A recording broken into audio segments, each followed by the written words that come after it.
If you've ever opened an AutoCAD drawing and realized you can't select or edit certain objects, there's a good chance the layer they're on is locked. In this video, I'm going to show you exactly how to unlock layers in AutoCAD quickly and easily. This is a super useful skill, whether you're working on a complex project, cleaning up a file, or just trying to make a simple edit without wasting time. And if this tutorial helps you out, make sure to hit the like button and subscribe for more AutoCAD tips and software guides. Alright, let's jump right in.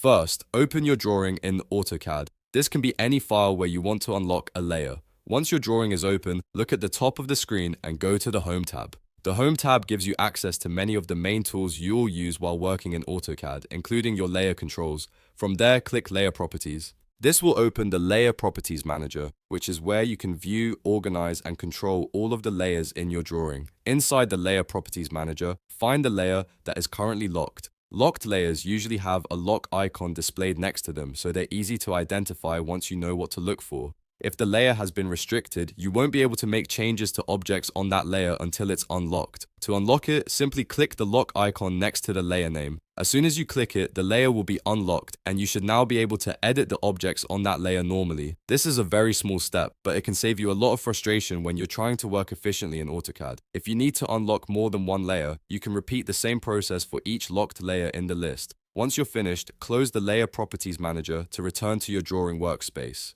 After that, you can continue editing, moving, deleting, or modifying the objects that were previously locked, and that's all there is to it. Unlocking layers in AutoCAD is really that simple once you know where to find the controls. If this video helped you, please give it a like, subscribe to the channel, and turn on notifications so you don't miss the next AutoCAD tutorial. Thanks for watching, and I'll see you in the next one.